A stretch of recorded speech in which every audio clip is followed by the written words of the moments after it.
नमस्कार, मेरे चैनल में आपका स्वागत है। आज हम शिक्षा का समाजशास्त्र में भारत में ब्रिटिश शासन के दौरान शिक्षा पद्धति की प्रकृति पर चर्चा करेंगे। आज का प्रश्न है, भारत में ब्रिटिश शासन के दौरान शिक्षा पद्धति की प्रकृति की चर्चा करें। एक बार हम फिर से प्रश्न बोलते हैं, भारत में ब्रिटिश शासन के दौरान शिक्षा पद्धति की प्रकृति की चर्चा करें। अब हम चर्चा करते हैं या प्रश्न का आंसर दे रहे हैं। ब्रिटिश शासन 18वीं शताब्दी के मध्य में मुगल साम्राज्य के पतन के साथ ही शुरू हो गया। ईसाई धर्म के प्रचार के लिए यूरोप को मिशनरियों का आना पहले ही से आरंभ हो चुका था। इन मिशनरियों ने ब्रिटिश शासन के साथ मिलकर शिक्षा प्रणाली को नए ढंग से निर्माण करने में सक्रिय भूमिका निभाई। देश के प्रजा के शिक्षण प्रदान करने हेतु बारिंग हेस्टिंग ने सरकार के दायित्व को स्वीकार किया। इसने कलकत्ता में मदरसा की स्थापना की, जो पहला शिक्षण संस्थान बन गया। इसके बाद रेजिडेंस जोनाथन डंकन ने बनारस में एक संस्कृत महाविद्यालय की स्थापना किया, जिसके लिए पर्याप्त धन की व्यवस्था की गई। माउंट स्टुअर्ट द्वारा भी पुणे में हिंदू अध्ययन के लिए एक महाविद्यालय खोला गया। भारतीय प्राच्य, विशेषकर साहित्य, पवित्र ग्रंथों और ज्ञान के अन्य स्रोतों, उसके इतिहास और संस्कृति आदि में नवजागरण रुचि ने उस प्रणाली के पुनरुद्धार और प्रोत्साहन की ओर प्रवृत्ति किया, जो भारत में अंग्रेजों के आने से पहले विद्यमान थी। परिणामतः हिंदू शिक्षा संस्थानों के साथ साथ अरबी शिक्षा संस्थानों को भी ब्रिटिश शासन द्वारा प्रोत्साहन प्रदान किया गया। परंतु ईसाई धर्म प्रचारकों, उदारवादियों और उपयोगितावादियों ने प्राच्य विद्या को बढ़ावा देने वाली इन आरंभिक नीतियों पर आपत्ति की। इन ईसाई प्रचारकों द्वारा अंग्रेजी शिक्षा को आवश्यक माना गया, क्योंकि उनका उद्देश्य शिक्षा को भारत के मूल निवासियों के ईसाईकरण हेतु साधन के रूप में प्रयोग करना था, और उनका यह उद्देश्य पूरा भी हो गया। 19वीं शताब्दी के पूर्वार्ध में ईसाई मिशनरियों द्वारा कलकत्ता, श्रीरामपुर, चेन्नई, मुंबई और अन्य स्थानों पर अनेक विद्यालय और कॉलेज खोले गए। ईसाई कॉन्वेंट स्कूलों में प्रवेश की बढ़ती सनक पश्चात शिक्षा हेतु ललक इस काल में से ही आरंभ मानी जा सकती है।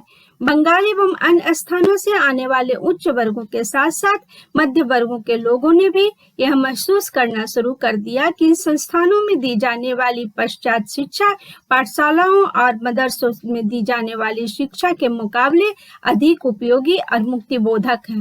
भारतीय समाज सुधारकों और शिक्षाविदों ने पश्चात शिक्षा, खासकर शिक्षा विज्ञान को प्रदान किए जाने के पक्षधर थे। इसमें महान समाज सुधारक राजा राम मोहन राय भी थे। इनका मानना था कि भारतीयों के दिलो दिमाग को खोलकर उन्हें आधुनिक बनाया जा सकता है। डेविड हिया और सर एडवर्ड हाइड ईस्ट ने भारतीय समाज सुधारकों के साथ मिलकर 1817 में आधुनिक शिक्षा प्रदान करने हेतु कलकत्ता में हिंदू कॉलेज की स्थापना की। वर्ष 1823 में जब प्रथम जन शिक्षा समिति गठित की गई, उन्होंने संस्कृत विद्यालय स्थापित किए जाने के खिलाफ दलील दी कि उनके विचार से 200 वर्ष पुरानी बातें पढ़ाने जा रहा था।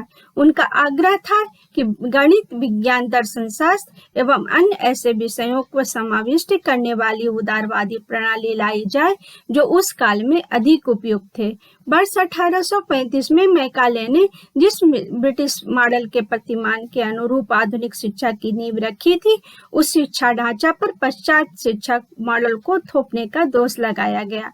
उनके इरादों पर भी संदेह किया गया।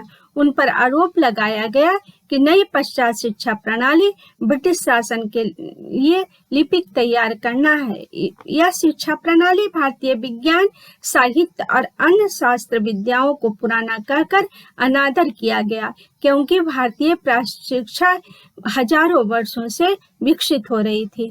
फिर भी मिशनरियों द्वारा आधुनिक शिक्षा प्रदान करने वाले विद्यालय एवं कॉलेज खोले जा चुके थे।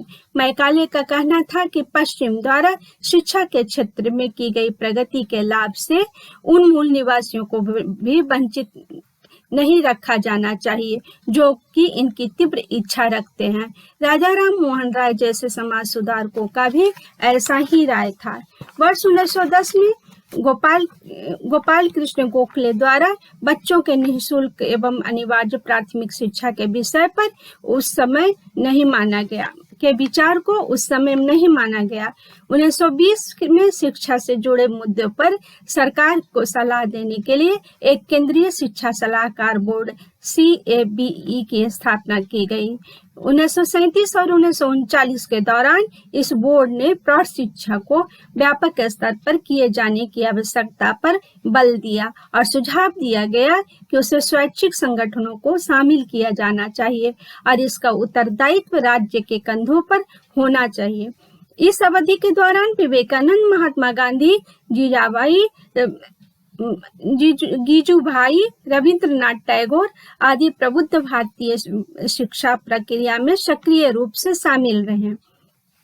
उन्होंने न सिर्फ शिक्षा संस्थाएं शुरू की बल्कि उन्हें उन सिद्धांतों पर भी आधारित किया जो भारत की आवश्यकताओं और संस्कृति के अनुकूल थे। इस प्रकार औपनिवेशिक काल में शिक्षा अतीत में प्रचलित शिक्षा से स्पष्टता भिन्न थी। 200 वर्षों की अंग्रेजी शासन के बावजूद साक्षरता दर बेहद कम थी। खासतौर पर सामाजिक रूप से पिछड़े वर्गों के बीच पढ़ाई छोड़ देने वाले और ड्रॉप आउट की दरें भी अधिक थी।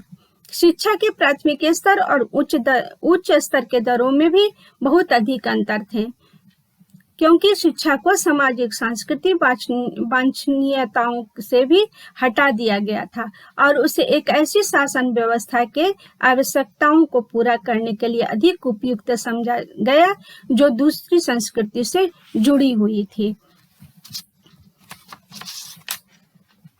यह आरोप लगाया जाता है कि औपनिवेशिक काल में अंग्रेजी शिक्षा का प्रसार कोई निस्वार्थ उदारता का कार्य नहीं रह गया था, बल्कि अंग्रेजों में परंपरागत कार्य बल की तैयारी करके अंग्रेजी के हित के साधन की एक चाल थी और भारतीयों को यह एहसास कराया जा रहा था कि अंग्रेज कोई विदेशी नहीं है। आरोप यह भी लगाया जाता है कि शिक्षा अपने दृष्टिकोण में अत्यधिक साहित्यिक थी और व्यावसायिक शिक्षा एवं तकनीकी शिक्षा जैसे क्षेत्रों की उपेक्षा की जा रही थी। साथ ही जन शिक्षा की भी उपेक्षा हो रही थी। निष्कर्षतः ब्रिटिश शासन में पहली बार शिक्षा एवं पाठ्यक्रमों के लक्ष्यों ने एक व्यावहारिक दृष्टिकोण प्रस्तुत किया जिसने आधुनिक शिक्षा की नींव पड़ी। विद्यालय पाठचर्चा में परिवर्तन, शिक्षा के विविधीकरण, जन शिक्षा, निःशुल्क एवं अनिवार्य प्रौढ़ शिक्षा आदि भी प्रकाश में आए। शिक्षा प्रणाली ने मूल निवासियों को पश्चिम में विभिन्न क्षेत्रों में हुई प्रगति से वंचित रखने का प्रयास नहीं किया, बल्कि उन्हें शिक्षा पद्धति के प्रति प्रोत्साहित किया। तथापि इस शिक्षा प्रणाली में अनेक गंभीर समस्याओं को उत्पन्न किया, जैसे साक्षरता दर में कमी, साक्षरता का अत्यधिक निम्न स्तर, खराब प्रतिधारक क्षमता, समाज को पिछड़े वर्गों एवं महिलाओं के लिए बेहद कम शिक्षा के अवसर इत्यादि, एवं भारतीय संस्कृति से हटकर विदेशी संस्कृति की ओर अत्यधिक झुकाव आदि। अगर आपको वीडियो पसंद आया तो वीडियो को लाइक करें और चैनल को सब्सक्राइब करें।